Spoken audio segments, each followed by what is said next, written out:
Isang post sa Facebook ang bumasag sa 15 taon ng aking pananahimik. Habang naghihintay ako sa aming anniversary dinner, nakita ko si Sebastian na may kalunging iba sa mismong kama namin. Victoria, wala kang silbi kundi ang pera mo, ang tanging narinig ko sa kanya bago niya ako itinaboy. Ngunit hindi nila alam, hawak ko na ang susi sa kanilang pagkawasak. Magsisimula ang aking pagbangon sa abo ng kanilang kataksilan. Hanggang saan kaya ang kayang gawin ng isang babaeng wala nang mawawala? Huwag ka nang umarte na parang biktima, Victoria. In fact, you should be thankful. You have the house, the name, and the status. My affair with Elena is just a small price to pay for the boring life I endure with you. Ang boses ni Sebastian ay malamig, matalim, at walang bahid ng pagsisisi. Bawat salitang binitiwan niya ay tila isang punyal na unti-unting ibinabaon sa dibdib ni Victoria Valderrama. Nakatayo si Victoria sa gitna ng kanilang malawak na dining room, suot ang isang mamahaling seda na damit na binili niya pa sa Paris, espesyal para sa gabing ito. Sa harap niya, ang hapagkainan ay punong-puno ng mga paboritong putahe ni Sebastian, ang adobong baka na maingat niyang niluto ng 5 oras, ang paborito nitong alak at ang mga kandilang nagbibigay ng mainit na liwanag sa silid. 15 taon siyang naging perpektong asawa, ang matatag na haligi sa likod ng tagumpay ng Valderrama Corp, at ang babaeng tinitingala ng lipunan. Ngunit sa isang iglap, ang lahat ng iyon ay nagmukhang basura dahil sa isang post sa Instagram. Isang larawan ni Elena, ang batang modelo, na nakasuot ng silk robe ni Victoria sa loob mismo ng kanilang guest room, na may caption na, "Keeping his bed warm while the wife is busy with her spreadsheets." Naramdaman ni Victoria ang unti-unting panlalamig ng kanyang mga daliri. Ang basong kristal na hawak niya ay unti-unting nanginginig hanggang sa dahan-dahan itong dumulas mula sa kanyang palad.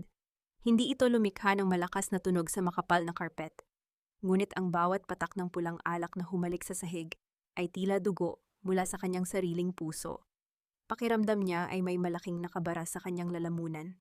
Isang pait na hindi niya malunok, isang sigaw na ayaw kumawala. Ang bawat pintig ng kanyang puso ay tila isang mabigat na martilyo na nagpapaguho sa kanyang pagkatao. Tumingin siya kay Sebastian, ang lalaking ipinaglaban niya laban sa sarili niyang pamilya. Ang mukhang dati ay puno ng pagmamahal, ay puno na ngayon ng pagkasuklam. Boring, ang tanging naibulong ni Victoria. Ang kanyang boses ay nanginginig, halos hindi marinig sa gitna ng katahimikan ng mansyon. "I gave you my father's company, Sebastian. I gave you my youth. I gave you everything I am. At sasabihin mo sa akin na sapat na kabayaran ang status ko para sa panloloko mo?" Isang mapang-uyam na tawa ang kumawala sa mga labi ni Sebastian. Humakbang siya palapit, kinuha ang folder na nasa ibabaw ng side table at marahas na inihagis ito sa harap ni Victoria. "You gave me a company that was drowning in debt, Victoria. Ako ang nagligtas sa Valderrama Corporation at ngayon, tapos na ang laro. Look at those papers. You signed them last month thinking they were for the new project in BGC. But no, you just signed over your remaining shares to me. You have nothing now. You are just a guest in this house." Ang mundo ni Victoria ay tila tumigil sa pag-inog. Ang paningin niya ay lumabo habang ang mga luha ay nagbabadyang pumatak. Ngunit pilit niya itong pinigilan. Ang sakit ay hindi na lamang emosyonal. Ito ay pisikal na hapdi na gumagapang sa kanyang buong katawan, tila ba ang bawat hibla ng kanyang kalamnan ay pinupunit ng bawat salita ng asawa. Ang pagtataksil ay hindi lamang sa kama, kundi pati na rin sa tiwalang ibinigay niya para sa kanyang kinabukasan. Tumalikod si Sebastian, hindi man lamang lumingon sa babaeng winasak niya. Ang tunog ng kanyang mga yabag sa hagdan ay tila bawat pako na ibinabaon sa kabaong ng kanilang pagsasama. Naiwan si Victoria na mag-isa sa dilim ng dining room. Ang amoy ng masarap na hapunan ay naging amoy ng pagkabulok sa kanyang pang-amoy. Tumingala siya sa malaking chandelier. Ang liwanag nito ay tila nanunukso sa kanyang kalagayan. Sa loob ng 15 taon, sapat na ba ang pagiging perpektong martir para mabili ang katapatan ng isang puso na wala palang halaga? Gaano karaming piraso pa ng kanyang sarili ang kailangang mabasag bago siya matutong bumuo ng isang bagong pagkatao mula sa mga labi ng kanyang kahapon? Nanatili siyang nakatayo doon, hindi gumagalaw, habang ang ulan sa labas ay nagsisimulang humampas sa malalaking bintana ng mansyon. Ang bawat patak ng ulan ay tila sumasabay sa tahimik na pag-iyak ng kanyang kaluluwa. Ngunit sa gitna ng kanyang pagkawasak, Isang maliit na bahagi ng kanyang isip ang nagsimulang magising. Isang malamig na puot ang dahan-dahang pumapalit sa init ng kanyang mga luha. Hindi pa tapos ang gabi at lalong hindi pa tapos ang laban ni Victoria Valderrama. Hindi natulog ang langit ng gabing iyon, tila nakikidalamhati sa hagupit na natanggap ni Victoria. Ang bawat patak ng ulan sa bubong ng mansyon ay tila mga daliring kumakatok sa kaniyang katinuan. Paulit-ulit na ipinapaalala ang bawat masakit na salitang binitiwan ni Sebastian. Sa pagdating ng umaga, ang liwanag na sumilip sa bintana ay walang dalang pag-asa. Sa halip, ito ay tila isang malupit na spotlight na naglalantad sa kaniyang pagkagape. Namumugto ang mga mata at hapo ang katawan, tinahak ni Victoria ang mahabang pasilyo, patungo sa silid ng kaniyang biyenan, si Doña Aurora Valderrama. Siya ang huling sandigan na inaasahan ni Victoria. Ang babaeng itinuring niyang pangalawang ina sa loob ng 15 taon.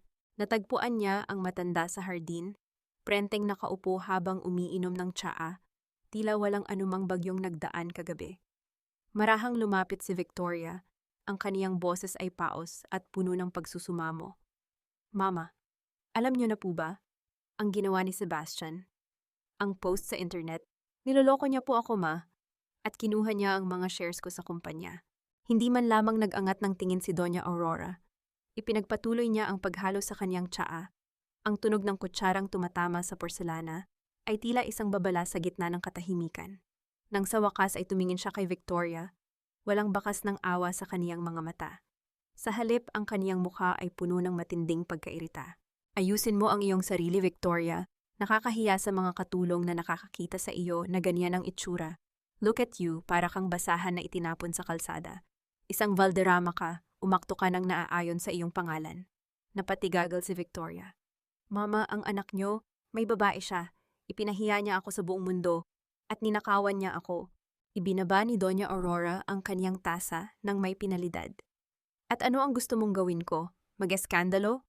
Victoria, ang mga lalaki ay likas na mapaghanap. Kung naghahanap si Sebastian ng ibang mapaglilibangan, baka dahil masyado kang naging abala sa pagpapatakbo ng kumpanya at nakalimutan mong asawa ka niya. You are too stiff, too cold. Isang negosyante ang pinakasalan niya, hindi isang babaeng marunong magpainit ng kama.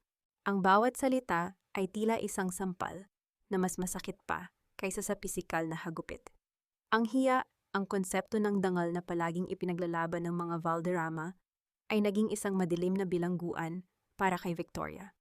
Sa paningin ng kaniyang biyenan, ang kaniyang pagkawasak ay isang abala lamang sa kanilang reputasyon. Hindi ko akalain nakakampi kayo sa mali, Mama, bulong ni Victoria habang ang kaniyang mga balikat ay nayayanig sa bawat pigil na paghinga. Hindi ako kumakampi sa mali, Victoria. Kumakampi ako sa pamilya, mariing sagot ni Doña Aurora. Huwag kang gagawa ng anumang hakbang na magpapabagsak sa pangalan natin. Manahimik ka. Lunukin mo ang pride mo. Ipakita mo sa mundo na maayos ang lahat.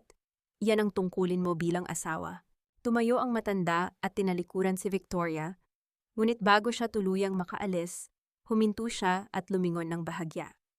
At tungkol sa mga shares, don't be so dramatic. Ang ari-arian ng asawa ay ari-arian din ng pamilya. Mas alam ni Sebastian kung paano palalaguin ang kumpanya kaysa sa iyo.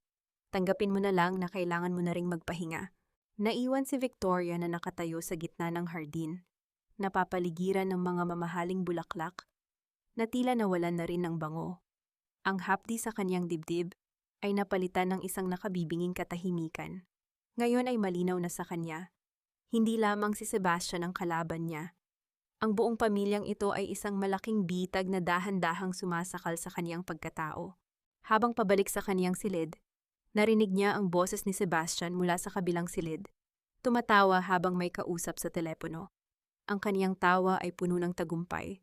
Walang bahid ng takot o hiya. At sa sandaling iyon, ang huling hibla ng pagtitimpi ni Victoria ay tuluyan ng naputol. Pumasok siya sa kanyang silid at mabilis na nilock ang pinto. Ang kaniyang mga kamay ay nanginginig habang binubuksan niya ang drawer ng kaniyang mesa. Doon, sa ilalim ng mga lumang dokumento, ay nakita niya ang isang maliit na sobreng itim, isang bagay na matagal na niyang itinatago ngunit hindi kailanman binalak na gamitin. Ito ay ang listahan ng mga tagong bank account ng kumpanya na kailanman ay hindi ipinaalam ni Sebastian sa kanya. Ngunit bago niya pa man mahawakan ang sobre, Isang malakas na katok ang yumanig sa kaniyang pinto. Hindi ito ang katok ng isang katulong. Ito ay ang mabigat at dominanteng katok ni Sebastian. Victoria, buksan mo ito. Huwag kang magmagaling na magkulong dyan. May mga bisita tayo mamayang gabi para sa isang charity gala at kailangan mong nandoon. Suotin mo ang pinakamahal mong alahas at ngumiti ka. Huwag mong susubukang ipahiya ako, kundi malalaman mo kung ano ang totoong impyerno. Nanigas ang katawan ni Victoria. Ang takot ay muling gumapang sa kaniyang balat, ngunit sa pagkakataong ito, may kasama na itong kakaibang lamig. Tiningnan niya ang kaniyang sarili sa salamin. Ang babaeng nakatingin sa kanya ay hindi na ang masayahing Victoria na puno ng pangarap. Ito ay isang babaeng handa ng sumunog ng tulay upang makatawid sa kabilang panig. Dahan-dahan niyang kinuha ang sobre at itinago ito sa loob ng kaniyang damit. Lumapit siya sa pinto at marahan itong binuksan. Nakatayo doon si Sebastian, mayabang at puno ng kapangyarihan. Ngunit hindi niya alam, sa likod ng mga matang puno ng luha ni Victoria ay isang plano ng nabubuo. Isang planong hindi lamang sisira sa kaniyang karera, kundi maglalantad sa madilim na sikretong pilit nilang itinago sa loob ng 15 taon. Sasama ako sa gala, Sebastian, mahinang sabi ni Victoria. Ang kaniyang boses ay tila isang patak ng yelo. Ngingiti ako, gagawin ko ang lahat ng gusto mo. Isang mapanlokong ngiti ang sumilay sa mukha ni Sebastian. Hindi niya napansin ang kakaibang kislap sa mga mata ng kaniyang asawa. Habang papalayo siya, isang text message ang natanggap ni Victoria mula sa isang hindi kilalang numero. Nasa akin na ang lahat ng kailangan mo. Sabihin mo lang kung kailan natin sisimulan ang pagbagsak ng kaharian ng mga Valderrama. Nananatiling tahimik ang silid ni Victoria. Isang katahimikang kasing bigat ng semento na tila unti-unting dumudurog sa kaniyang paghinga. Ang bawat sulok ng mansyong ito, na dati ay itinuturing niyang tahanan, ay naging banyaga at mapanganib sa kaniyang paningin.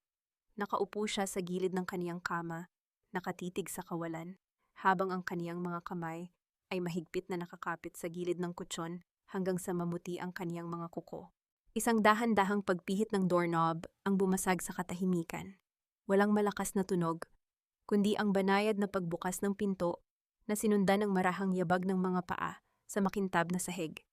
Hindi na kailangang lumingon ni Victoria upang malaman kung sino ang dumating. Ang amoy ng sariwang sampagita at ang init na dala ng presensya nito ay sapat na upang makilala niya ang kaisa-isang taong hindi tumalikod sa kanya. Si Yaya Loring. Lumapit ang matanda, bitbit ang isang tray ng mainit na sabaw. Ang kaniyang mukha ay puno ng mga kulubot na dala ng panahon. Ngunit ang kaniyang mga mata ay nananatiling maningning sa pagmamahal. Ipinatong niya ang pagkain sa maliit na mesa at naupo sa tabi ni Victoria. Walang salita, kinuha niya ang kamay ng kaniyang alaga at marahan itong hinaplos. Ineng, kumain ka muna kahit kaunti. Huwag mong hayaang ubusin ng galit ang lakas ng iyong katawan.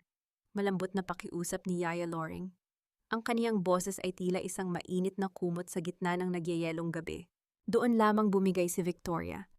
Ang kaniyang mga balikat na pilit niyang pinatitigas sa harap ni na Sebastian at Doña Aurora ay biglang lumaylay. Isinandal niya ang kaniyang ulo sa balikat ng matandang yaya at hinayaan ang mga luha na dumaloy ng walang tunog. Ang pag-iyak na ito ay hindi tanda ng kahinaan, kundi ang paglalabas ng lahat ng lason na itinanim ng kaniyang asawa sa kaniyang puso. Yaya, wala na akong matakbuhan. Ang bahay na ito, ang kumpanya, pati ang dangal ko, kinuha na nila ang lahat. Hikbi ni Victoria. Parang kandila ako na unti-unting nauubos sa gitna ng kadiliman. Hinaplos ni Yaya Loring ang buhok ni Victoria. Isang ritual na ginagawa niya noong bata pa ito, kapag natatakot sa kulog at kidlat. Makinig ka sa akin, Victoria. Ang kandila, kahit gaano kaliit, ay may kakayahang sunugin ang buong bahay kung hindi ito iingatan. Huwag mong tignan ang iyong sarili bilang biktima. Tignan mo ang iyong sarili bilang liwanag na maglalantad sa kanilang mga dumi. Huminto ang matanda at tinitiyak na walang nakikinig sa labas ng pinto. Inabot niya ang kaniyang bulsa at inilabas ang isang maliit at kalawanging susi na nakatali sa isang kupas na pulang laso. Inilagay niya ito sa palad ni Victoria at isinarado ang mga daliri nito. Ano ito, Yaya? Tanong ni Victoria habang pinagmamasdan ang lumang bagay. Iyan ang susi sa lihim na drawer sa library ng iyong ama. Bago siya pumanaw, sinabi niya sa akin na ibigay ito sa iyo kapag dumating ang araw na tila wala ka na ring mapuntahan. Bulong ni Yaya Loring. Hindi ko alam kung ano ang nasa loob, ngunit alam ng iyong ama na darating ang ganitong sandali.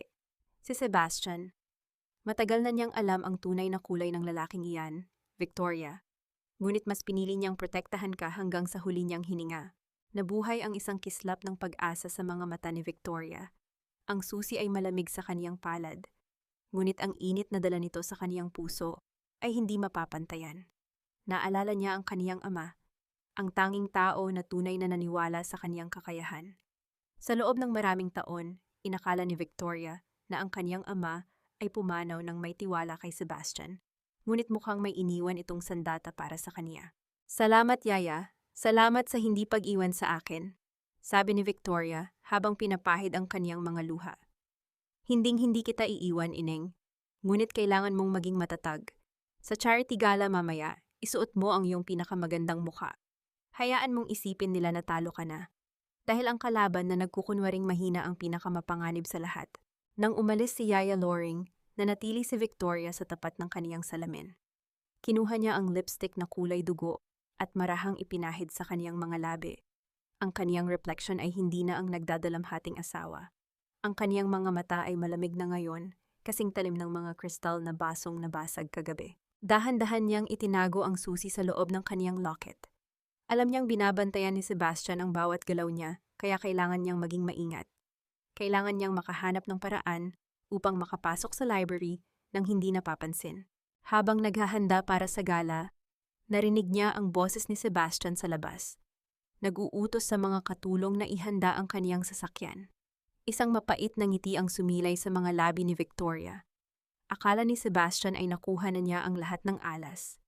Ngunit hindi niya alam na ang tunay na laro ay magsisimula pa lamang sa loob ng library na kailanman ay hindi niya nagawang buksan. Ngunit may isang bagay na bumabagabag kay Victoria. Bago lumabas si Yaya Loring, may binanggit itong isang pangalan.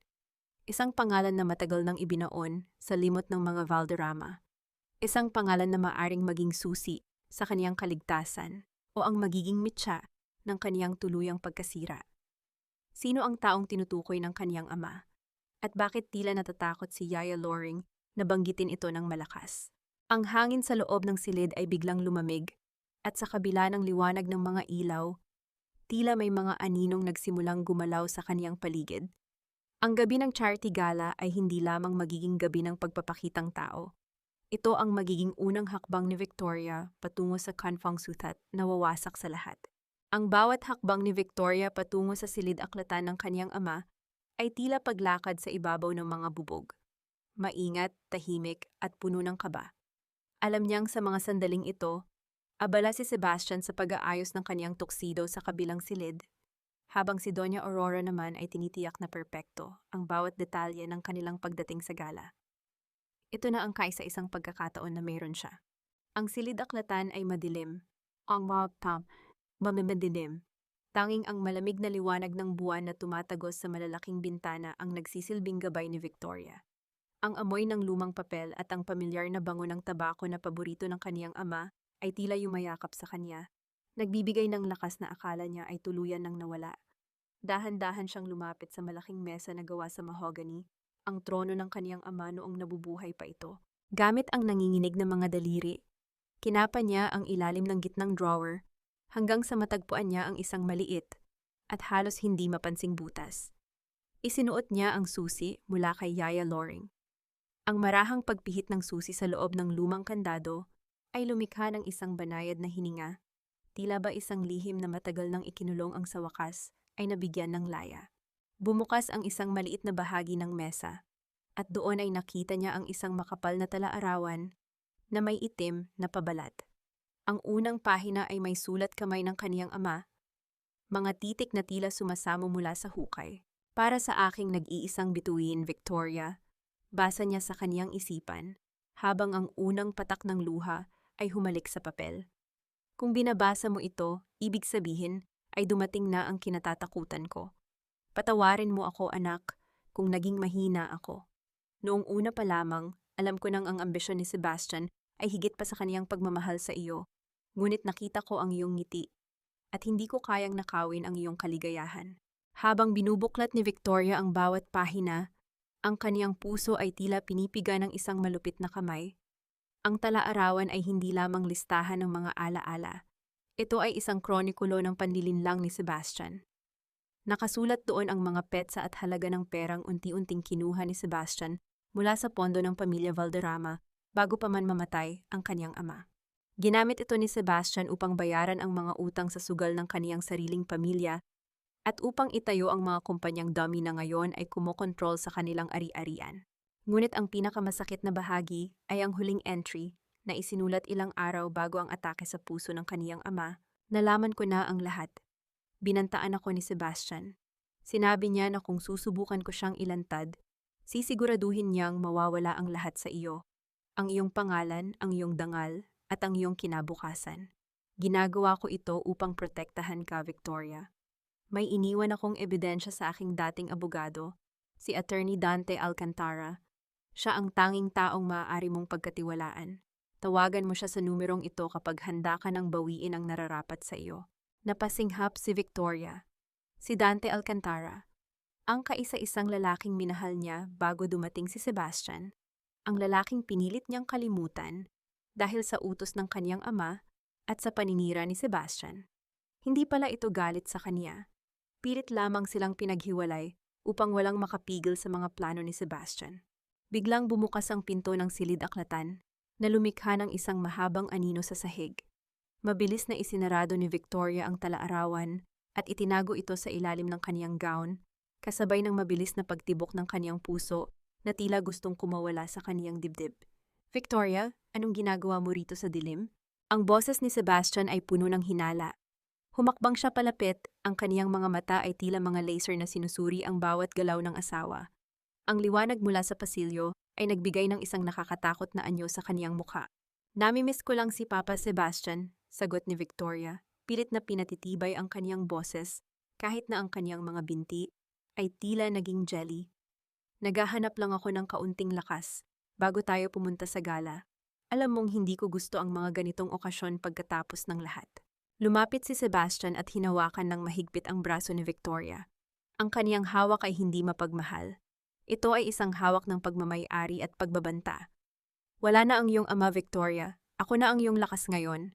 At huwag mong kakalimutan, ang bawat salitang sasabihin mo mamaya ay may katumbas na presyo. Mag-ayos ka na. Ayaw kong paghintayin ang mga bisita dahil sa iyong pag-iinarte. Binitawan niya ang braso ni Victoria nang may kasamang marahas na pagtulak. Bilisan mo at huwag mong subukang pumasok muli dito nang wala ang pahintulot ko. Ang silid na ito ay para sa mga nagtatrabaho, hindi para sa mga taong nabubuhay sa nakaraan. Nang makaalis si Sebastian, huminga ng malalim si Victoria. Ang hapdi sa kaniyang braso ay hindi kasing tindi ng apoy na ngayon ay nagliliyab sa kaniyang kaluluwa. Kinuha niya ang kaniyang cellphone at lihim na itinipa ang numerong nakasulat sa tala-arawan. Ang bawat dial ay tila isang tibok ng oras patungo sa kaniyang kalayaan. Hello, Attorney Alcantara Agcant, bulong niya sa madilim na silid. Isang pamilyar na boses ang sumagot sa kabilang linya.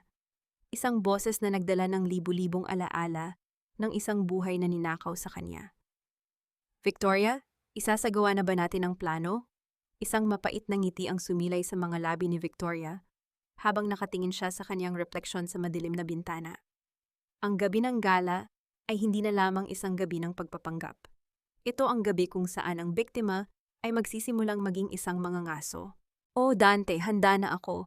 Sisiguraduhin natin ngayong gabi, ang lahat ng ninakaw nila ay babalik sa kaisa-isang tunay na Valderrama.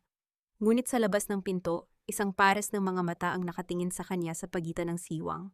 Si Doña Aurora, na kanina pa nakikinig, ay dahan-dahang lumayo ng may mapanuring ngiti. Alam niya ang lahat ng sikreto sa bahay na ito at hindi niya hahayaang sirain ng isang martir ang kaharian na kaniyang binuo. You look pathetic when you try too hard to look young, Victoria.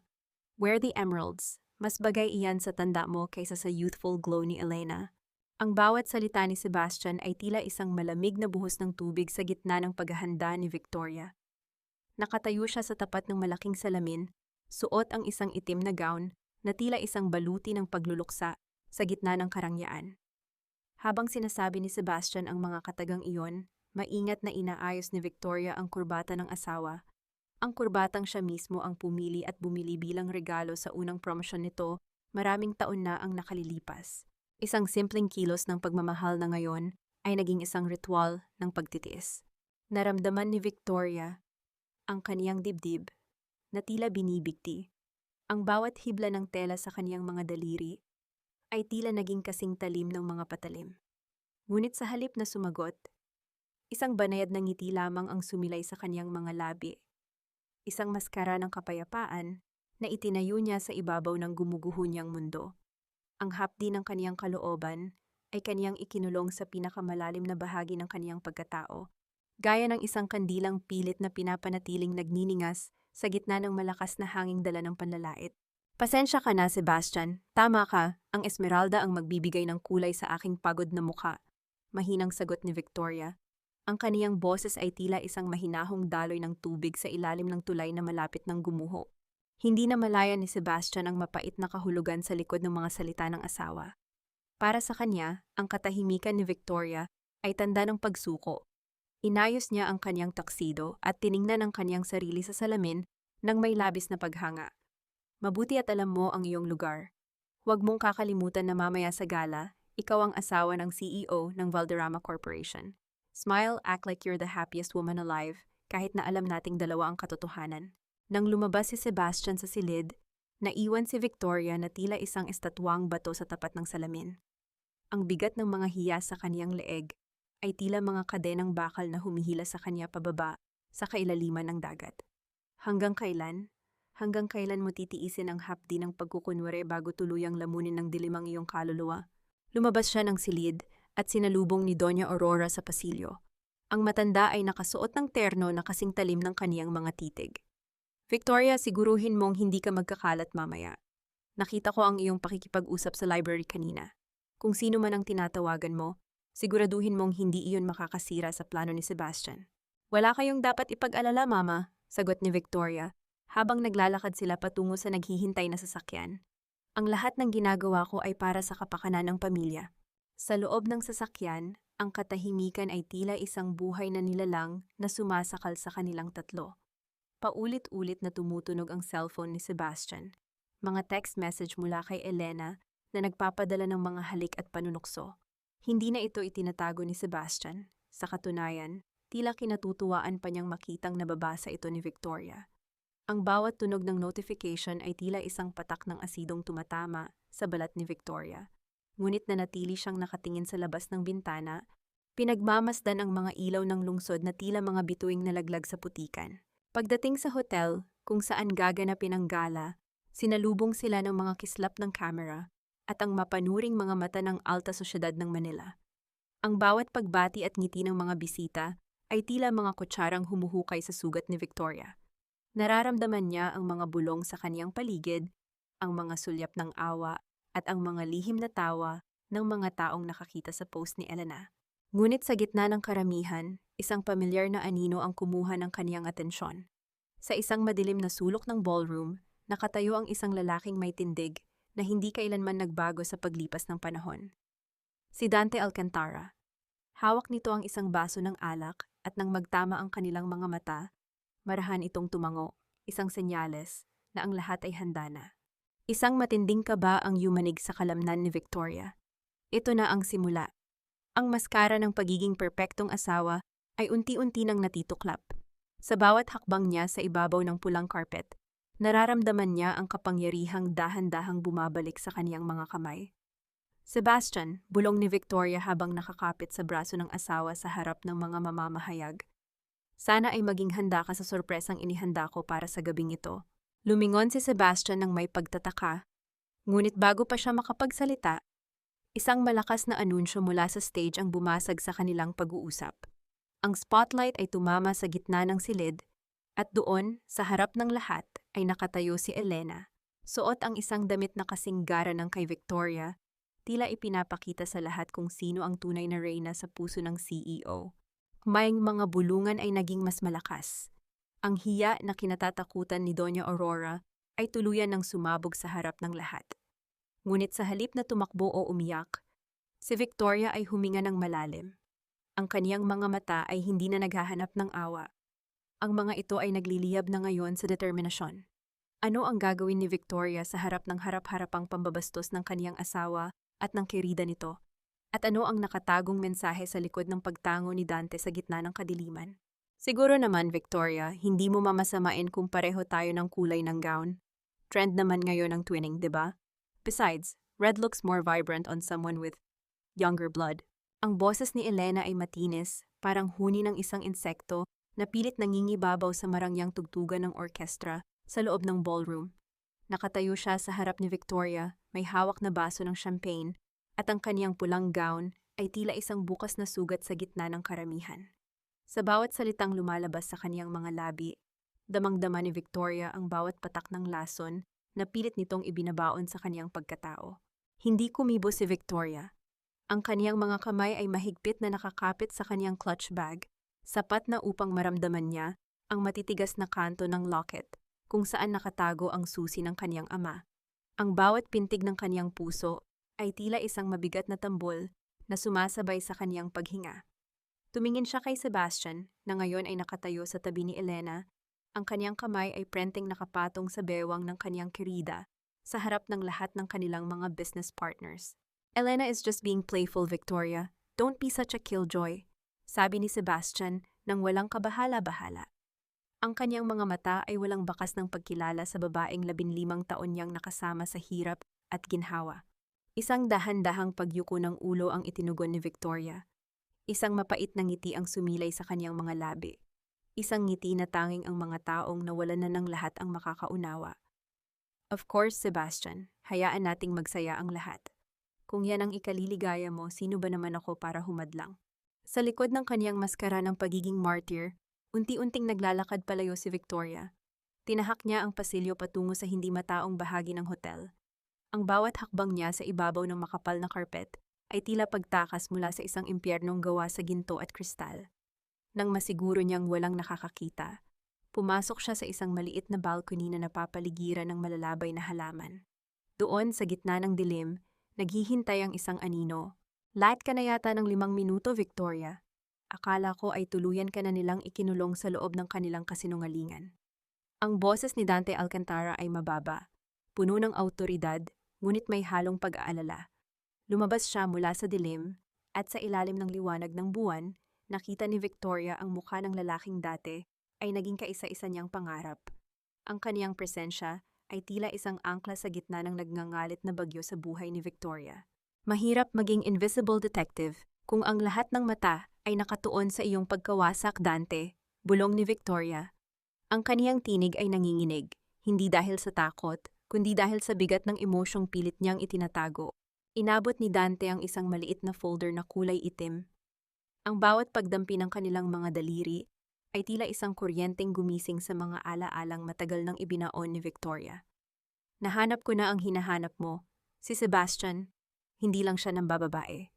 Ginagamit niya ang fashion brand ni Elena para labhan ang perang ninanakaw niya sa Valderrama Corp.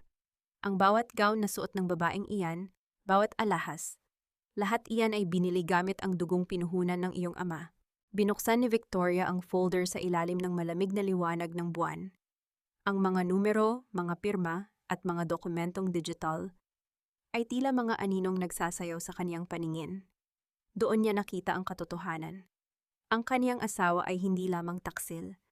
Isa siyang ganid na magnanakaw na handang sunugin ang lahat para sa kaniyang ambisyon. May isa pa, dagdag ni Dante, ang kaniyang tinig ay naging mas seryoso. Ang mga shares na kinuha niya sa iyo, hindi pa iyon tuluyang na ililipat sa pangalan niya. May isang butas sa batas na nakalimutan niyang tignan. Kailangan mo lang pirmahan ang isang counter affidavit bago matapos ang gabing ito. Isang matalim na kislap ang lumitaw sa mga mata ni Victoria. Ang show don't tell ng kaniyang buhay ay nagsisimula na. Imbes na sumagot, dahan-dahan niyang kinuha ang panulat mula sa kaniyang bag at itiningala ang kaniyang mukha kay Dante. Ang kaniyang reflection sa mga mata nito ay hindi na ang mahinang Victoria. Gawin natin ang dapat gawin, Dante. Gusto kong makita kung paano babagsak ang kumpanyang kinuha niya sa akin habang siya ay nakasuot ng kaniyang pinakamahal na suit. Bumalik si Victoria sa ballroom ng may bagong lakas. Nilapitan niya si Elena na noon ay abala sa pakikipagtawanan sa ilang mga socialite. Sa isang mabilis at tila aksidenteng pagkakataon, dumaan si Victoria sa likuran nito at may ibinulong na sapat lamang para marinig ng babae. Alam ko kung magkano ang totoong halaga ng gown mo, Elena, at hindi iyon dolyar. Ang tanong, handa ka na bang isuot ang kulay orange na damit pagkatapos ng gabing ito? Ang tawa ni Elena ay biglang naputol.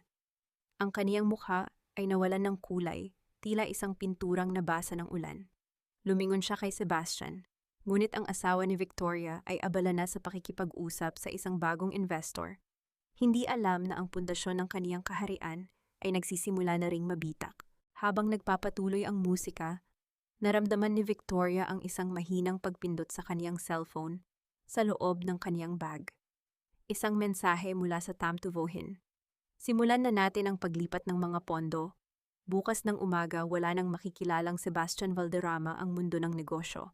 Ngunit sa kalagitnaan ng tagumpay na nararamdaman, isang malakas na tunog ng mabasag na kristal ang umalingaw-ngaw sa buong silid.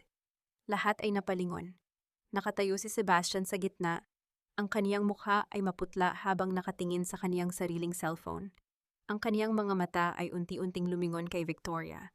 Isang tingin na puno ng galit, takot, at isang katanungang hindi niya mabigkas. Anong ginawa mo, Victoria? Ang tanging naibulong ni Sebastian sa gitna ng nakabibinging katahimikan ng gala. Anong ginawa mo sa mga accounts, Victoria? Bakit hindi ko ma-access ang pondo para sa expansion? Sumagot ka. Ang boses ni Sebastian ay isang malupit na bulong, isang lason. Napilit niyang ikinukubli sa likod ng isang pilit na ngiti para sa mga kumukuha ng larawan.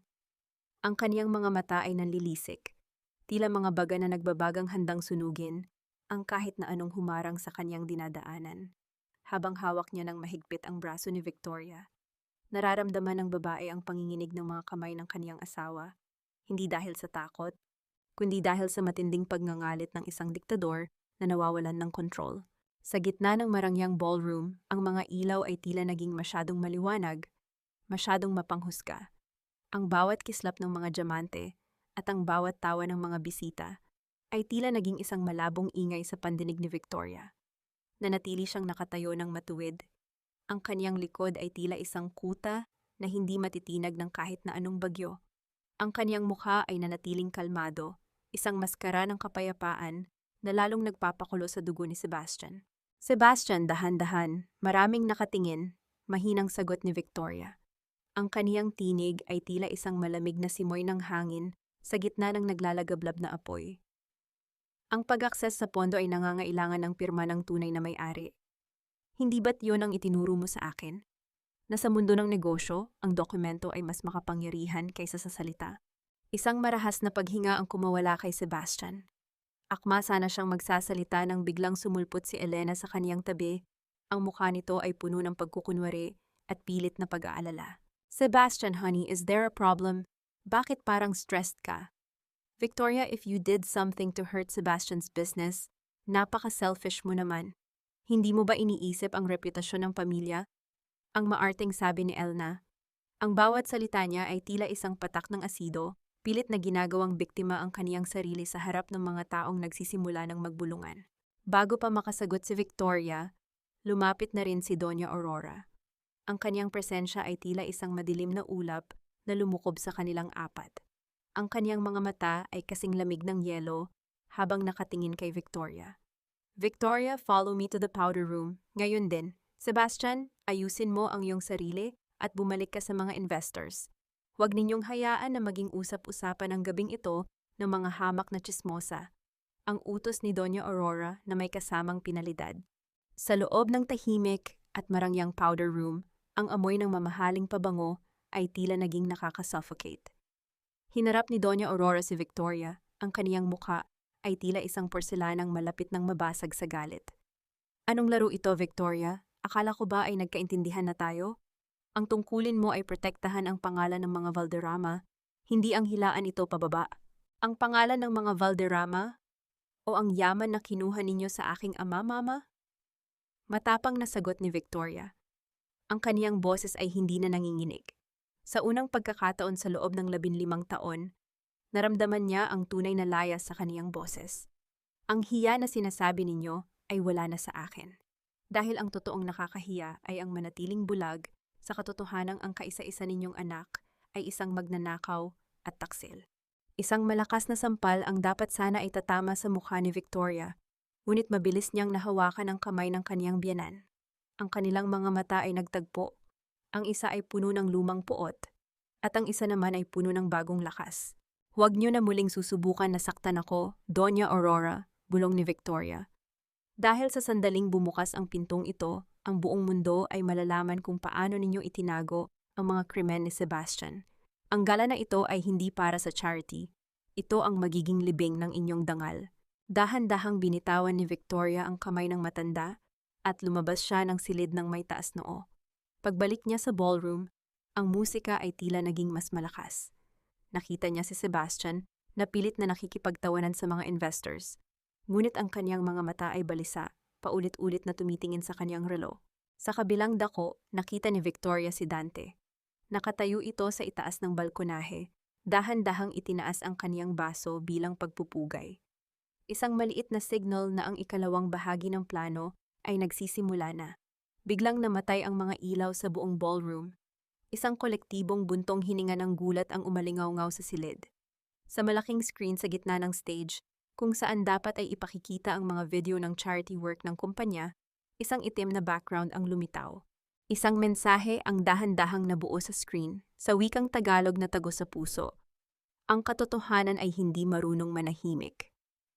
Nagsimulang lumabas ang mga larawan, hindi ang mga larawan ni Sebastian bilang bayani ng industriya, kundi ang mga dokumento ng mga transaksyong ilegal, ang mga larawan ng kaniyang marangyang pakikipagtagpo kay Elena sa mga hotel sa ibang bansa, at ang mga ebidensya ng paglustay ng pondo mula sa Valderrama Corp patungo sa mga personal na account ni Elena. Ang nakabibinging katahimikan ay napalitan ng mga bulungan na tila mga bubuyog na nagngangalit. Ang mukha ni Sebastian, na kanina ay puno ng kayabangan, ay naging kasing putla ng isang bangkay sa ilalim ng asul na liwanag ng screen. Victoria, anong ginawa mo? Ang paus na sigaw ni Sebastian na narinig sa buong silid, kasabay ng muling pag-ilaw ng mga chandelier, ngunit hindi sumagot si Victoria. Sa gitna ng kaguluhan, sa gitna ng mga matang nakatingin sa kanya, dahan-dahan niyang kinuha ang isang baso ng pulang alak at itinaas ito patungo sa asawa. Ang kaniyang mga mata ay tila nagsasabing, maligayang pagdating sa impyernong ikaw mismo ang gumawa. Ngunit sa gitna ng kaniyang tagumpay, isang bagay ang hindi inaasahan ni Victoria. Isang matalim na tunog ng sirena ng pulis ang nagsimulang marinig mula sa labas ng hotel. Ngunit hindi ito para kay Sebastian. Isang grupo ng mga kalalakihan na nakauniporme ang pumasok sa ballroom at diretsong lumapit kay Victoria. Mrs. Victoria Valderrama, sumama po kayo sa amin para sa katanungan tungkol sa pagkamatay ng inyong ama. Ang gaang mundo ni Victoria ay muling nayanig. Sa kabilang dako ng silid, nakita niya ang isang mapait na ngiti sa labi ni Doña Aurora. Ang laro ay hindi pa pala tapos, at mukhang may isang baraha ang mga Valderrama na hindi niya napaghandaan. Ang pinakamasakit na posas ay hindi gawa sa malamig na bakal, kundi sa mga kamay ng taong itinuring mong pamilya. Habang nararamdaman ni Victoria ang mahigpit na pagkakahawak ng mga awtoridad sa kaniyang braso, ang bawat kislap ng mga diamante sa kaniyang leeg ay tila naging mga bubog na unti-unting bumabaon sa kaniyang balat. Ang marangyang ballroom na kanina lamang ay saksi sa kaniyang panandaliang tagumpay, ngayon ay naging isang malupit na arena ng kahihiyan. Isang pagkakamali ito, wala akong kinalaman sa pagkamatay ni Papa. Ang sigaw ni Victoria, ngunit ang kaniyang boses ay tila nilamon ng nakabibinging bulungan ng mga bisita. Sa kabilang dako ng silid, nakatayo si Sebastian. Wala na ang takot sa kaniyang mukha. Pinalitan ito ng isang mapanuring ngisi. Dahan-dahan siyang lumapit kay Victoria. Ang kaniyang mga yabag sa makintab na sahig ay tila tunog ng isang biktima na biglang naging manunuri. Poor Victoria. Ang bigat ng kasalanan ay hindi talaga kayang itago ng kahit na anong mamahaling gown, bulong ni Sebastian, sapat lamang upang marinig ng asawa. I told you, you're not mentally stable. Ang obsesyon mo sa pera ni Papa ang pumatay sa kanya, hindi ba? You poisoned his mind, and then you poisoned his medicine. Magsinungaling ka na sa lahat, Sebastian, huwag lang sa akin, ang ganti ni Victoria, habang ang kanyang mga mata ay naglalaban sa gitna ng mga luha at puot. Ngunit ang mas matinding dagok ay nanggaling kay Doña Aurora. Ang matanda ay lumapit at dahan-dahang hinaplos ang pisngi ni Victoria. Isang haplos na kasing lamig ng isang ahas. Huwag kang mag-alala, Victoria. Aalagaan namin ang Valderrama Corp habang nasa loob ka. It's time to pay for your greed.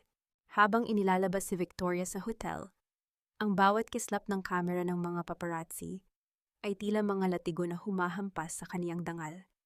Ang hiya na kaniyang iniwasan ay tuluyan ng lumamon sa kanya. Isinakay siya sa loob ng madilim na sasakyan ng pulis. At sa huling pagkakataon, nakita niya si Elena na nakasandal sa balikat ni Sebastian, kumakaway ng may mapanait na ngiti. Sa loob ng selda, ang katahimikan ay tila isang buhay na nilalang na sumasakal kay Victoria. Ang amoy ng malamig na semento at ang tulo ng tubig mula sa gripo ay naging tanging musika sa kaniyang pandinig. Doon sa gitna ng kadiliman ay muling gumuho ang kaniyang mundo. Naisip niya ang kaniyang ama, ang kaisa-isang tao na tunay na nagmahal sa kanya. Totoo bang may kinalaman si Sebastian sa pagkamatay nito? O sadyang ginagamit lamang nila ang trahedyang iyon upang tuluyan siyang ilibing ng buhay? Isang oras ang lumipas bago bumukas ang mabigat na pinto ng rehas. Hindi ang pulis ang pumasok, kundi si Dante Alcantara. Ang kaniyang mukha ay balisa, ngunit ang kaniyang mga mata ay puno ng determinasyon. Victoria, makinig ka, wala tayong oras, bulong ni Dante habang nakahawak sa mga rehas. Dinala ni Doña Aurora ang isang peking medical report sa presinto. Sinusubukan nilang palabasin na pinalitan mo ang mga gamot ng papa mo bago siya inatake. They are fast, Victoria. Very fast. Dante, wala akong ginawa. Alam mo yon, hikbi ni Victoria, ang kaniyang pagkatao ay tila isang basong kristal na tuluyan ng nagkapira-piraso. Alam ko, at yon ang gagamitin natin, sagot ni Dante. Pero may isang problema, ang pondo na pinfreeze mo. Sinusubukan ni Sebastian na i-unfreeze iyon gamit ang kapangyarihan ng kanyang ina. Kapag nakuha nila ang pera, makakabili sila ng mga testigo laban sa'yo. Kailangan nating mahanap ang orihinal na reseta ng papa mo. Habang nag-uusap ang dalawa, sa mansyon ng mga Valderrama, ang celebration ay nagsisimula na. Nagbukas ng champagne si Sebastian, ngunit ang kaniyang kamay ay bahagyang nanginginig. Sa kabila ng kaniyang tagumpay, may isang bagay na hindi niya maamin kay Elena o kahit sa kaniyang ina. Ang mga dokumentong ipinakita ni Victoria sa screen sa gala, may isang bahagi doon na hindi niya inasahan. Isang pirma na hindi kanya, ngunit familiar sa kanya. Sebastian, honey, bakit parang tulala ka? Tanong ni Elena habang humihilig sa kaniyang braso. Panalo na tayo, bukas wala na ang Saint Victoria sa landas natin.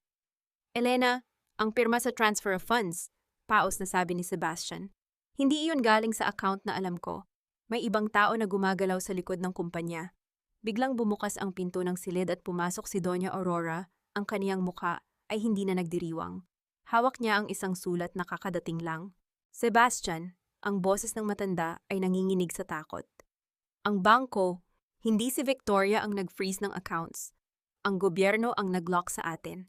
May nag-file ng kaso ng plunder laban sa pamilya Valderrama bago pa mangyari ang gala. Sino ang gagawa noon? Sigaw ni Sebastian. Isang matalim na tunog ng doorbell ang umalingaw-ngaw sa buong mansyon, tila isang babala ng kamatayan. Sa labas ng malaking gate, isang hindi kilalang sasakyan ang nakaparada at isang lalaking nakasuit ang lumabas. Isang lalaking matagal nang ipinagpalagay ng lahat na patay na. Sino ang misteryosong karakter na ito na may kakayahang itumba ang mga Valderrama?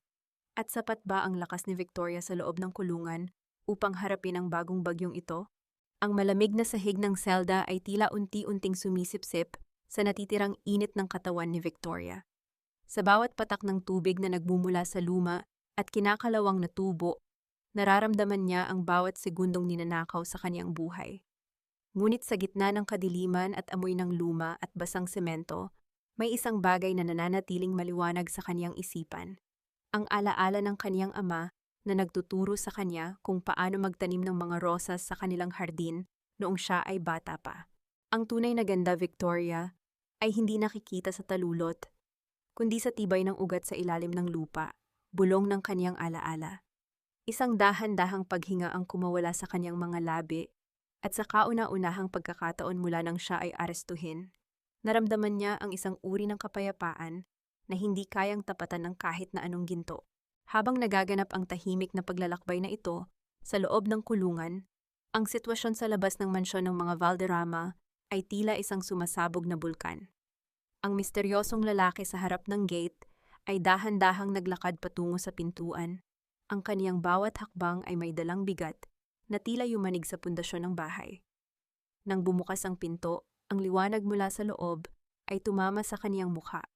Isang mukhang may mahabang peklat sa gilid ng mata, ngunit may mga matang kasing talim ng agila. "Sino ka? Anong kailangan mo sa oras na ito?"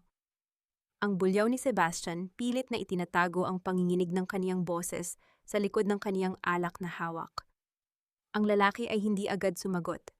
Dahan-dahan niyang hinubad ang kaniyang sombrero at tumingin ng diretso kay Doña Aurora, na ngayon ay tila nakakita ng isang multo mula sa nakaraan. Ang kaniyang baso ay dahan-dahang dumulas sa kaniyang mga daliri at nabasag sa sahig. Ang bawat piraso ng kristal ay kumislap sa ilalim ng chandelier.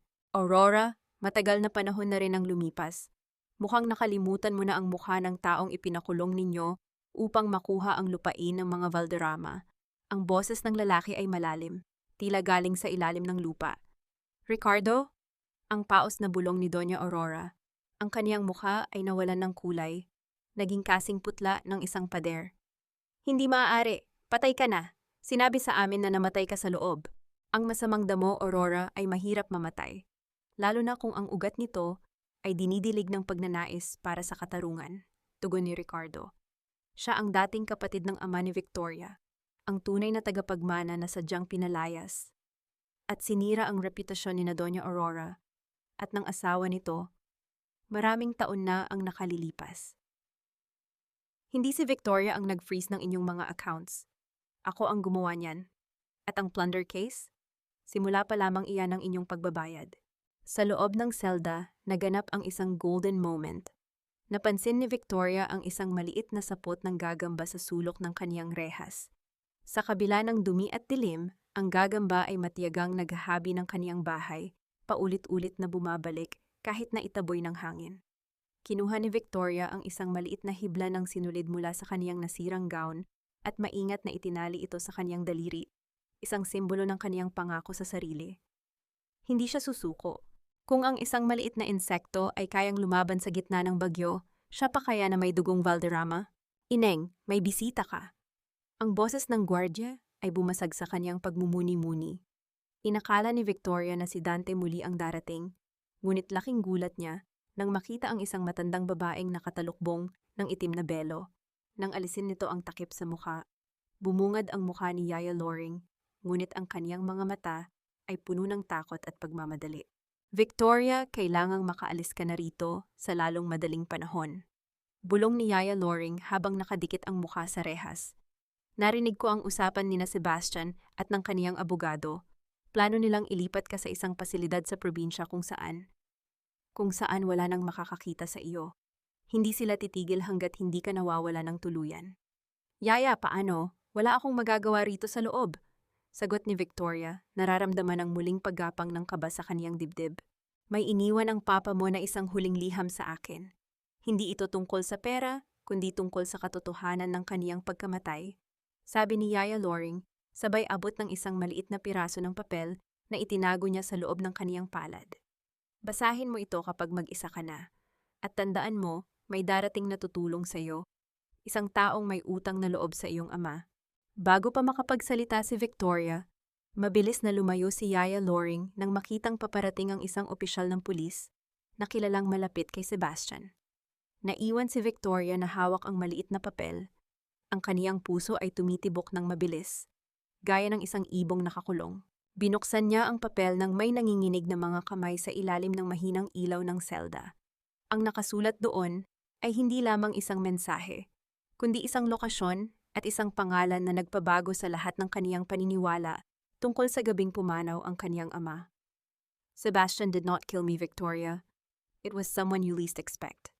Look for the medicine bottle under the rose bushes." Ang kaniyang hininga ay tila tumigil. Kung hindi si Sebastian, sino? At bakit tila ang bawat taong kaniyang pinagkakatiwalaan ay may suot na maskara? Sa labas, ang kulog ay muling umalingaw-ngaw, kasabay ng pagkidlat na nagbigay liwanag sa mukha ni Ricardo na nakatayo pa rin sa harap ni na Sebastian at Doña Aurora. Ang tunay na bagyo ay hindi pa dumarating at sa gabing ito, ang lahat ng mga lihim ay sisimulan ng anurin ng baha ng katotohanan. Hindi si Sebastian? Kung ganoon, sino? Ang bulong na iyon ni Victoria ay tila isang mitsa na sumunog sa huling hibla ng kaniyang katinuan. Hawak ang maliit na papel, naramdaman niya ang unti-unting pagbigat ng kaniyang dibdib, isang pakiramdam na tila may malaking bato na nakadagan sa kaniyang paghinga.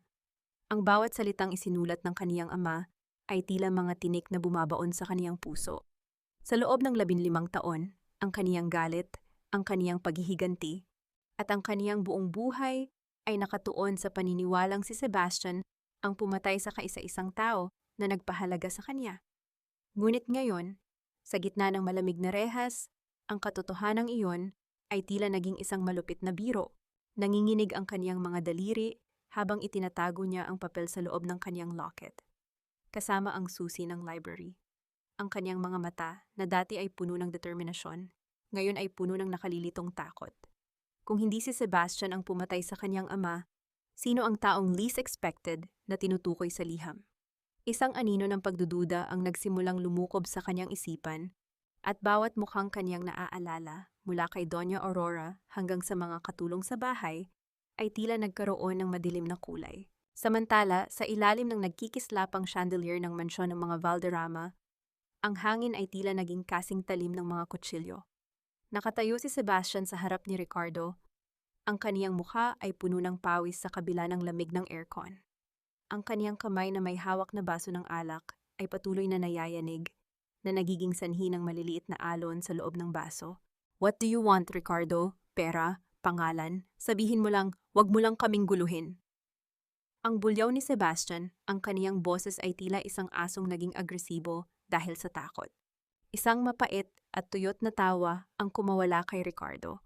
Humakbang siya palapit, at ang amoy ng luma at basang lupa na dala niya ay tila sumakal sa bango ng mga mamahaling pabango sa loob ng silid. Pera? Sebastian, ang perang kinuha ninyo sa akin ay matagal ko nang kinalimutan. Ang kailangan ko ay ang makita kayong gumagapang sa putik kung saan ninyo ako itinapon. At si Victoria, siya ang kaisa-isang buhay na alaala ng kapatid ko. Hindi ko hahayaang mabulok siya sa kulungan dahil sa mga kasalanan ninyo. Huwag kang magmalinis, Ricardo. Singit ni Doña Aurora. Ang kaniyang boses ay kasing lamig ng semento. Alam nating lahat kung bakit ka talaga bumalik. Pero huli na ang lahat. Victoria is already being processed for transfer. By tomorrow morning, she will be out of your reach. Sa kabilang bahagi ng mansyon, naririnig ni Elena ang lahat mula sa itaas ng hagdan. Ang kaniyang mga kamay ay nakayukom sa kaniyang mamahaling sutla na robe. Ang kaniyang puso ay tumitibok ng mabilis.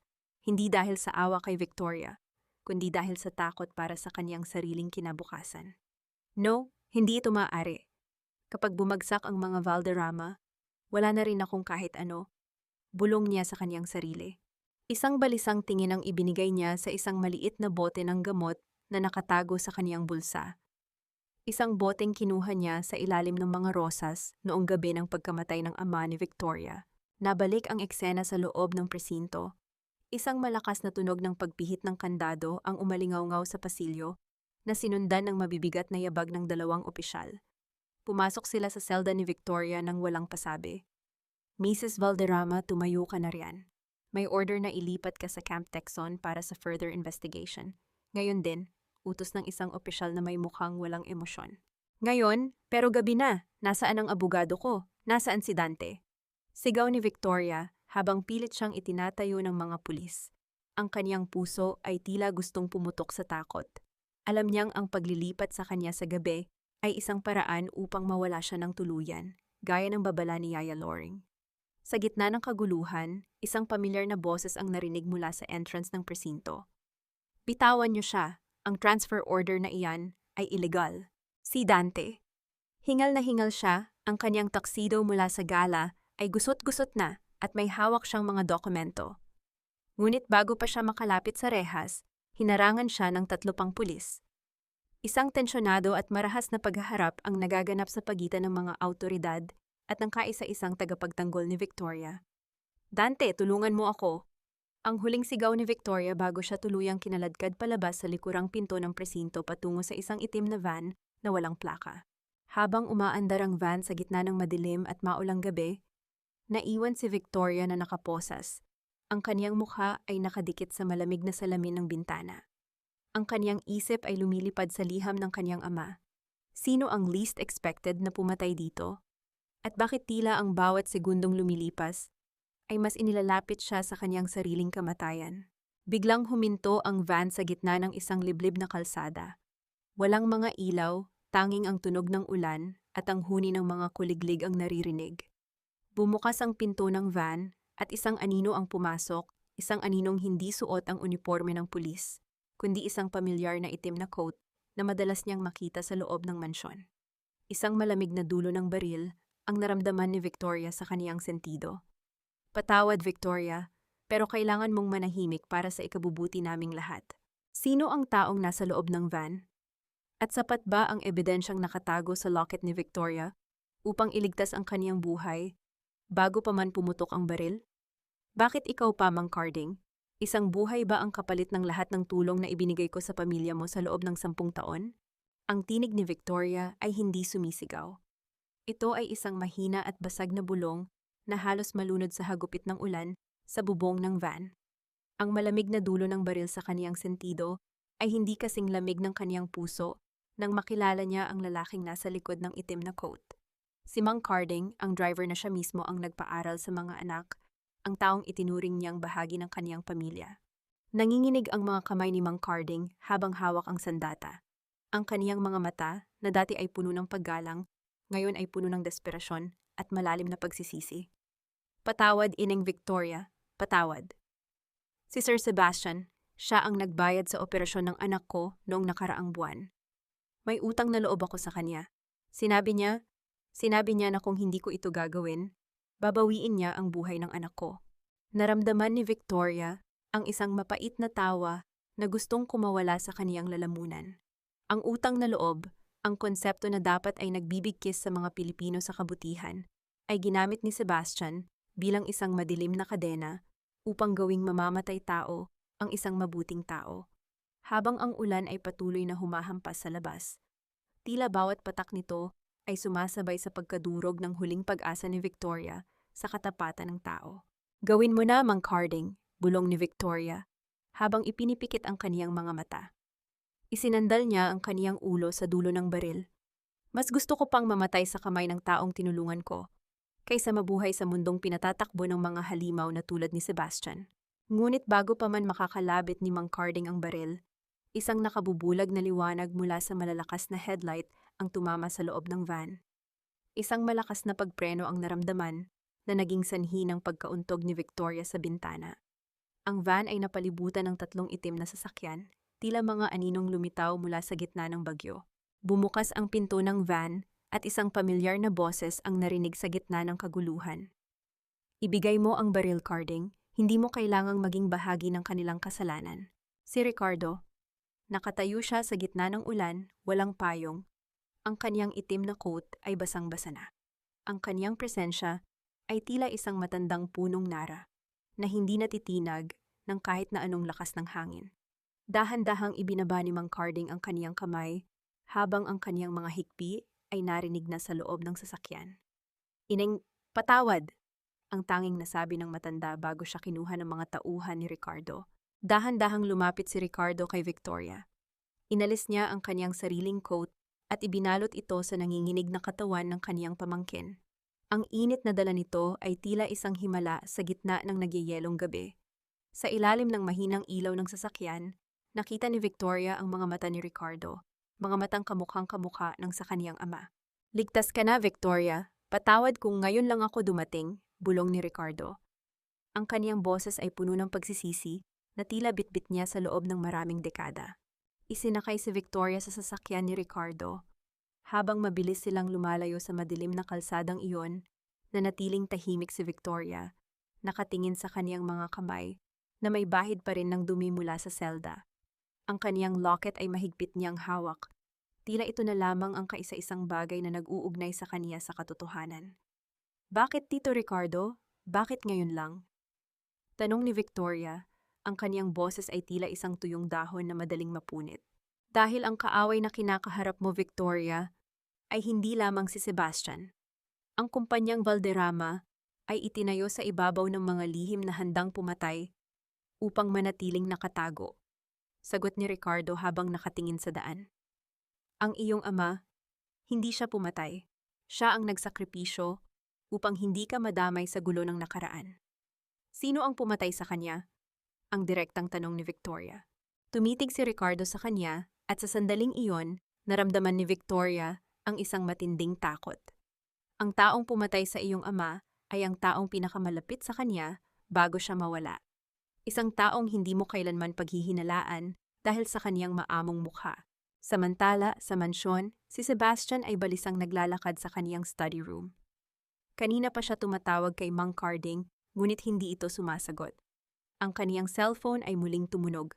Isang mensahe mula kay Elena na nakatago sa loob ng kaniyang sariling silid.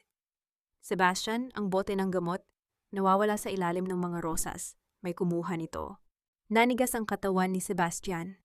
Ang kaniyang mga mata ay lumingon sa pintuan, kung saan dahan-dahang pumasok si Doña Aurora, suot ang kaniyang perlas na kwintas at isang malamig na ngiti. Huwag kang mag-alala, anak. Ang lahat ng ebidensya ay naisaayos ko na. Ngunit kailangan nating siguraduhin na si Victoria ay hindi na kailanman makakapagsalita. Ang mahinang sabi ng matanda habang hinahaplos ang buhok ng kanyang anak. Ang ulan ay nagsisimulang tumila, ngunit ang bawat patak na natitira ay tila isang babala ng isang mas malaking baha. Ang Canfong Ciudad ay hindi na lamang isang silid sa library. Ito ay ang buong mansyong Valderrama na punong-puno ng mga kalansay ng nakaraan. Nakatitig si Victoria sa maliit na apoy na sumasayaw sa loob ng fireplace ng safe house ni Ricardo. Ang init na nagmumula rito ay tila hindi sapat upang tunawin ang yelong namuo sa kaniyang puso matapos ang mga pangyayari sa kalsada. Nakasuot siya ng malinis na damit, ngunit sa kaniyang isipan, nararamdaman pa rin niya ang dumi ng rehas at ang lamig ng baril na itinama sa kaniyang sentido. Sa kabilang dako ng silid, abala si Ricardo sa pakikipag-usap sa telepono. Ang kaniyang boses ay mababa, puno ng awtoridad, habang naguutos sa kaniyang mga tauhan na bantayan ang bawat galaw sa mansyon ng mga Valderrama. Nang matapos siya, lumapit siya kay Victoria at ipinatong ang isang tasa ng mainit na tsa sa mesa sa harap nito. Uminom ka muna, Victoria. Kailangan mong maging malakas para sa susunod na hakbang, malumanay na sabi ni Ricardo. Sino, Tito? Sino ang pumatay kay Papa? Muling tanong ni Victoria. Ang kaniyang boses ay tila isang marupok na kristal na anumang sandali ay maaaring mabasag. Sabi niyo, ang taong pinakamalapit sa kanya. Huminga ng malalim si Ricardo at naupo sa tapat ng kaniyang pamangkin. Ang anino ng apoy ay nagbibigay ng matinding anyo sa kaniyang mukha. Ang iyong ama ay hindi namatay dahil sa katandaan o dahil sa sakit sa puso lamang. Ang bote ng gamot na hinahanap ni Sebastian, iyon ang ebidensya.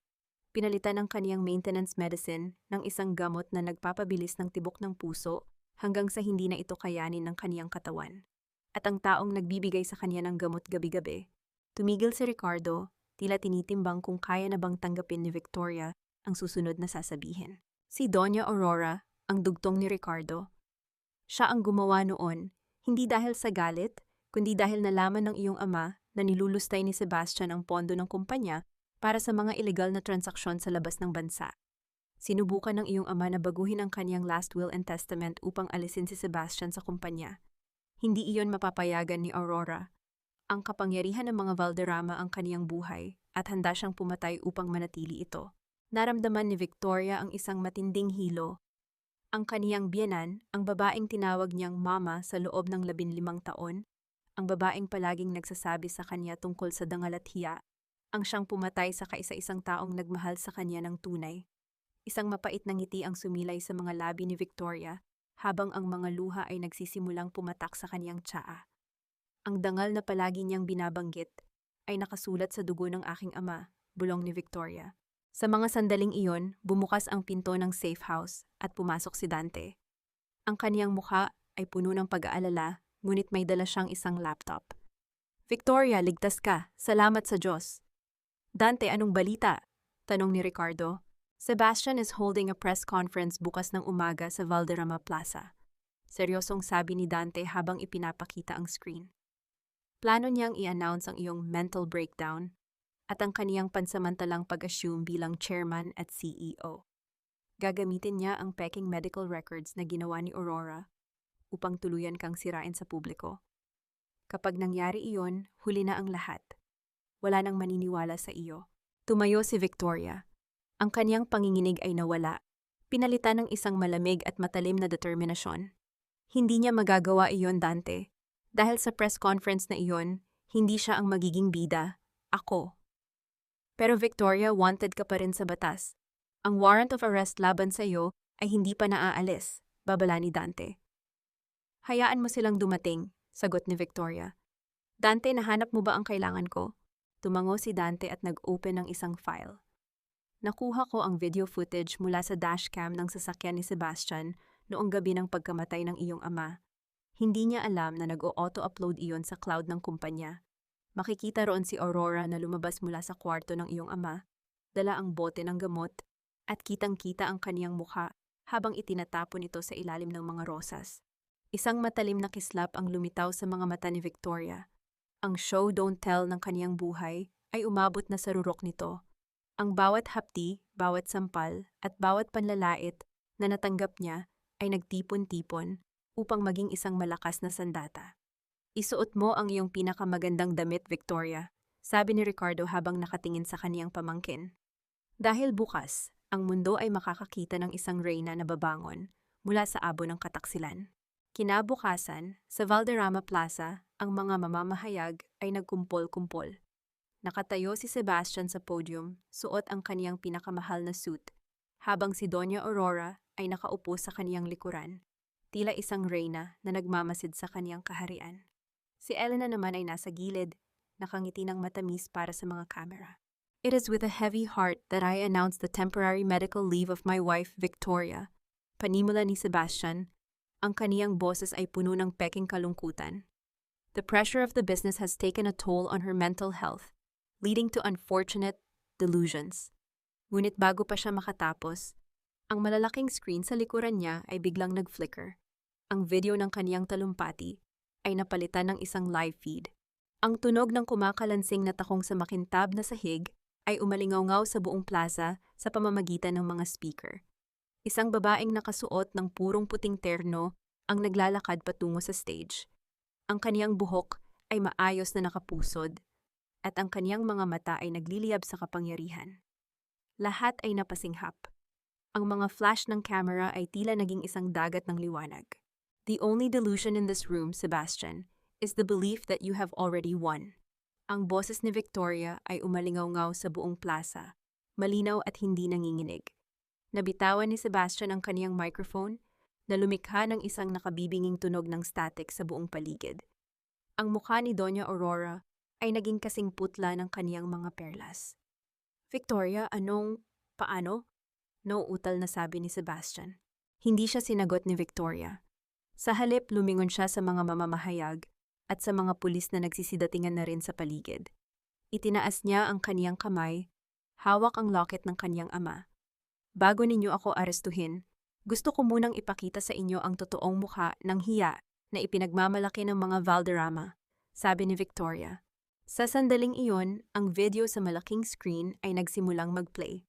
Hindi ang kaniyang mental breakdown, kundi ang mukha ni Doña Aurora habang isinasagawa ang krimen sa ilalim ng dilim ng gabi. Ang katahimikan sa plaza ay naging kasing bigat ng isang libingan. At sa gitna ng kaguluhang iyon, si Victoria ay nanatiling nakatayo ng matuwid, isang simbolo ng katarungang matagal nang ipinagkait. Ang katahimikan sa Valderrama Plaza ay naging kasing lamig ng isang sementeryo sa hating gabi. Ang bawat pares ng mata sa loob ng bulwagan ay nakapako sa malaking screen, kung saan paulit-ulit na naglalaro ang katotohanang mas madilim pa sa kahit na anong bangungot. Ang imahe ni Doña Aurora, ang kagalang-galang at tinitingalang matrona ng lipunan, habang maingat na pinapalitan ng gamot ng kanyang asawa, ay tila isang sumpa na tuluyan nang bumasag sa kanyang imahe bilang isang santo. Hindi totoo yan! Isang paninira iyan! Peking video ang nakikita ninyo.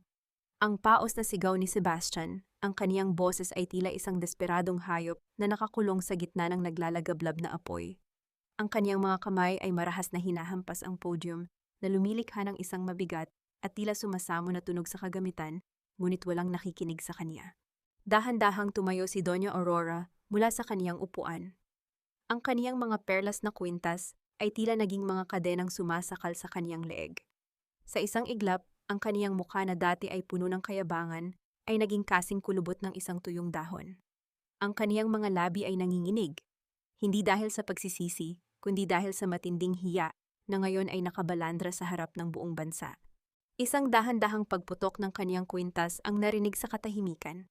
Ang bawat butil ng perlas ay nagsimulang gumulong sa sahig na lumilikha ng isang banayad at tila walang katapusang ritmo ng pagkawasak sa makintab na tiles.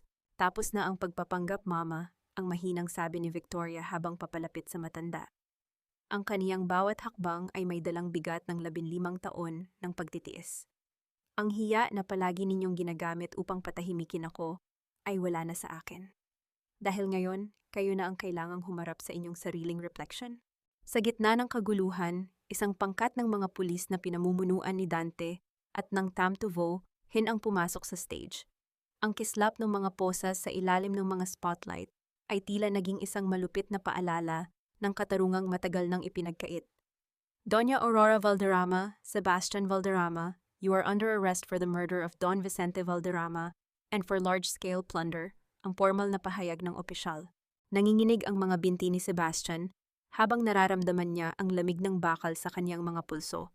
Tumingin siya kay Elena, humihingi ng tulong, ngunit laking gulat niya nang makitang ang kanyang kirida ay dahan-dahang umaatras patungo sa likod ng stage. Ang mga mata ni Elena ay wala ng bakas ng pagmamahal. Ang mga ito ay puno na ng takot para sa sarili nitong kaligtasan. Sebastian, honey, I didn't know anything about this. Victoria, please, wala akong kinalaman sa ginawa nila. Ang sigaw ni Elena bago siya tuluyang tinalikuran ng mga mamamahayag na dati ay pinapalakpakan siya. Ang kaniyang pagtakas ay tila isang huling sampal sa mukha ng CEO na nawalan na ng lahat. Sa gitna ng mga flash ng camera at ng mga katanungan ng media, si Victoria ay nanatiling tahimik. Ang kaniyang golden moment ay naganap nang kuhanin niya ang mikropono mula sa podium. Hindi siya sumigaw, hindi siya nagmura. Sa halip, tumingin siya ng diretso sa camera. Ang kaniyang mga mata ay basa ng mga luha, ngunit puno ng kapayapaan. Ang Valderrama Corp ay hindi itinayo sa ibabaw ng pera o kapangyarihan. Itinayo ito sa ibabaw ng tiwala ng aking ama. At mula sa araw na ito, ang bawat sentimo na ninakaw mula sa kumpanyang ito ay ibabalik sa mga taong tunay na naglingkod dito. Ang kaniyang deklara na sinalubong ng isang nakabibinging palakpakan mula sa mga empleyadong kanina pa nakikinig sa labas. Nang ilabas ang mga Valderrama mula sa plaza, nakita ni Victoria si Ricardo na nakatayo sa isang sulok. Marahan itong tumango sa kanya, isang pagkilala na ang kaisa-isang huling Valderrama ay matagumpay na naibalik ang dangal ng kanilang pangalan. Ngunit sa gitna ng kaniyang tagumpay, nakaramdam si Victoria ng isang matinding pagod. Ang pagbagsak ng monumento ng pamilya ay nag-iwan ng isang malaking butas sa kaniyang puso. Tumalikod siya sa stage at naglakad patungo sa kaniyang sasakyan, kasunod si Dante. Victoria, saan tayo pupunta? Tanong ni Dante. Sa mansyon, sagot ni Victoria. May isang huling bagay pa akong kailangang gawin. Pagdating sa mansyon, sinalubong sila ni Yaya Loring sa pintuan. Ang matanda ay umiiyak, ngunit ang kaniyang mga luha ay luha ng kagalakan. Ineng, tapos na. Wala na sila rito. Pumasok si Victoria sa kaniyang silid at kinuha ang lahat ng gamit ni Sebastian. Ang mga mamahaling relo, ang mga suit na sadyang ipinatahi sa London, at ang mga litratong nagpapaalala sa kanya ng 15 taon ng panloloko. Ipinadala niya ang lahat ng ito sa labas at inutos sa mga katulong na ihanda ang isang malaking apoy sa gitna ng bakuran, habang pinagmamasdan niya ang mga apoy na sumisipsip sa mga labi ng kaniyang nakaraan. Naramdaman ni Victoria ang kaisa-isang bagay na hindi niya naramdaman sa loob ng maraming taon. Ang tunay na laya. Ang usok mula sa apoy ay tila nagdadala sa lahat ng kaniyang pait patungo sa langit. Ngunit sa kalagitnaan ng gabi, habang ang lahat ay tila payapa na, isang tawag ang natanggap ni Victoria mula sa presinto kung saan nakakulong si Sebastian. Ang boses ng gwardya ay balisa. Madam, si Sebastian. Tumakas po siya habang inililipat sa National Penitentiary at may iniwan po siyang mensahe para sa inyo. Ang katawan ni Victoria ay muling nanigas. Isang malamig na hangin ang pumasok sa bukas na bintana na tila nagpapahiwatig na ang huling laban ay hindi pa pala tapos.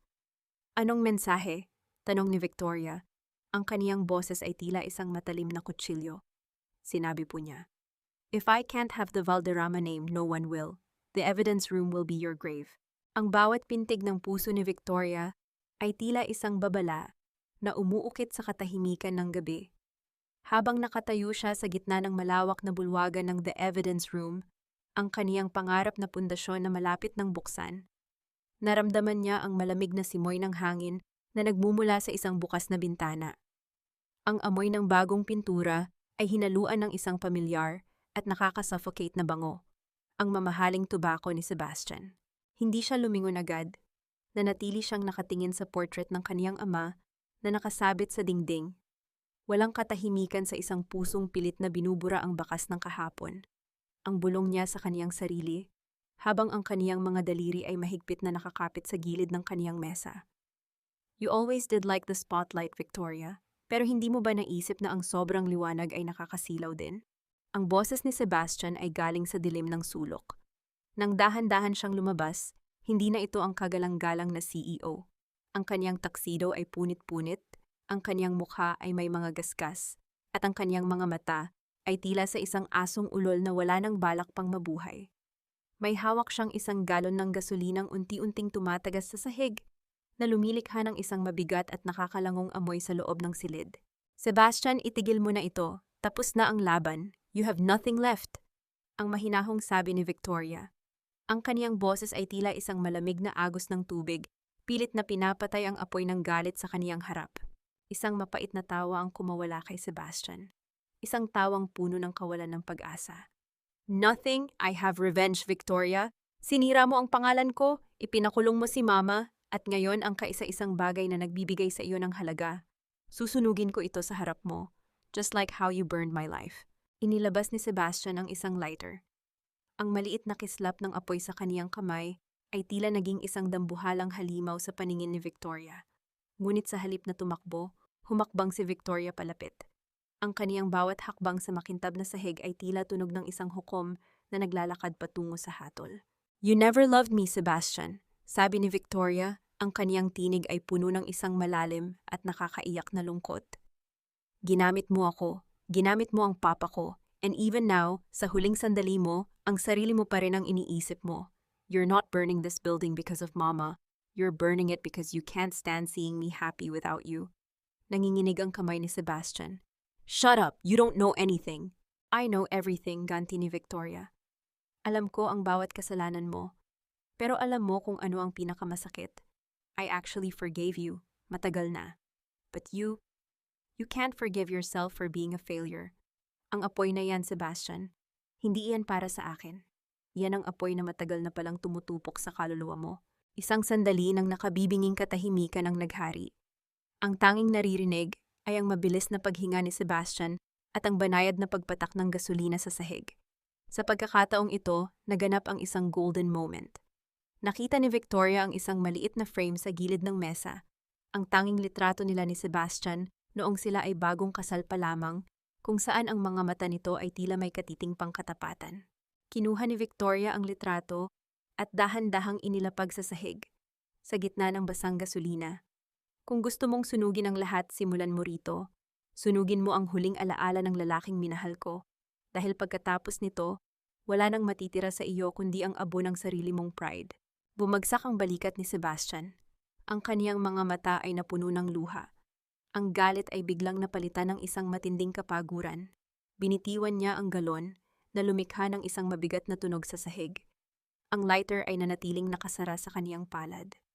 I hate you, Victoria, bulong ni Sebastian habang dahan-dahang lumuluhod sa gitna ng kaniyang sariling gulo. I hate you because you're everything I could never be. Sa sandaling iyon, bumukas ang pinto at pumasok sina Ricardo at Dante, kasama ang mga awtoridad. Hindi na lumaban si Sebastian nang itayo siya ng mga pulis. Ang kaniyang espiritu ay tuluyan ng nadurog bago pa man siya muling mapusasan. Nang ilabas si Sebastian, lumapit si Dante kay Victoria at hinawakan ang kaniyang balikat. Ligtas na ang lahat, Victoria. Tapos na ang gabi. Tumingin si Victoria sa labas ng bintana. Ang madaling araw ay nagsisimula ng sumilip sa mga gusali ng Makati. Ang langit ay may kulay na rosas at lila. Ang mga kulay ng isang bagong simula. Hindi pa, Dante, sagot ni Victoria habang pinapahid ang kaisa-isang luhang kumawala sa kaniyang mata. Ngayon pa lang magsisimula ang pagbuo sa mga pusong winasak ng mga lihim. Pumunta siya sa kaniyang mesa at binuksan ang isang bagong file.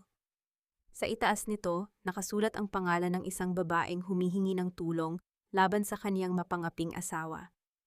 Isang matatag na ngiti ang sumilay sa mga labi ni Victoria Valderrama. Ang kaniyang peklat sa puso ay mananatili. Ngunit ito ang magsisilbing paalala na ang isang babae, kahit gaano pa kadurog, ay may kakayahang bumuo ng isang buong mundo mula sa kaniyang sariling mga luha. Sumisikat na ang araw sa dalampasigan ng Batangas, kung saan matatagpuan ang lumang bahay bakasyonan ng pamilya Valderrama. Ang langit ay tila isang dambuhalang canvas na pininturahan ng kulay ginto at rosas, isang tanawing kay tagal ding ipinagkait ng mga bagyo sa buhay ni Victoria. Nakatayo siya sa beranda, suot ang isang simpleng puting bestido na humahampas sa kaniyang mga binti, kasabay ng banayad na simoy ng hangin na may amoy ng alat at sariwang umaga. Sa kaniyang mga kamay, hawak niya ang isang tasa ng mainit na barako. Ang usok na nagmumula rito ay dahan-dahang sumasama sa hangin, tila mga alaala ng nakaraan na unti-unti nang naglalaho. Wala na ang mabigat na hiya sa kaniyang leeg. Wala na ang makapal na make-up na nagsilbi niyang baluti sa loob ng 15 taon. Ang kaniyang mukha ay hubad, payapa, at sa kauna-unahang pagkakataon, tunay na malaya. Isang marahang yabag ang narinig niya mula sa likuran. Hindi siya lumingon dahil alam niya ang init na dala ng presensyang iyon. Ang ganda ng dagat ngayong umaga, di ba? Ang mahinang sabi ni Dante habang tumatabi sa kanya. Parang sinasabi nito na ang lahat ng alon, gaano man kalakas, ay laging humahanap ng pampang. Isang matipid na ngiti ang sumilay sa mga labi ni Victoria. Tama ka, Dante.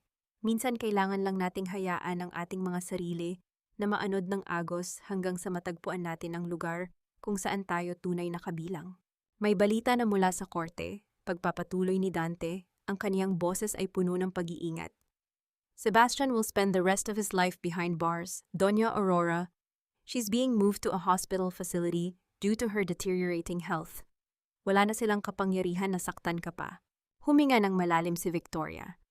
Inaasahan niyang makakaramdam siya ng malaking kagalakan o tagumpay sa balitang iyon, ngunit ang tanging naramdaman niya ay isang malalim na pagpapakumbaba. Ang katarungan ay nakamit na, ngunit ang tunay na tagumpay ay hindi ang makita ang pagbagsak ng kaniyang mga kaaway, kundi ang mahanap ang kaniyang sarili sa gitna ng pagkawasak. Pinatawad mo na ba sila, Victoria? Tanong ni Dante habang nakatingin sa malayo. Ang pagpapatawad ay hindi para sa kanila, Dante. Para ito sa akin, sagot ni Victoria.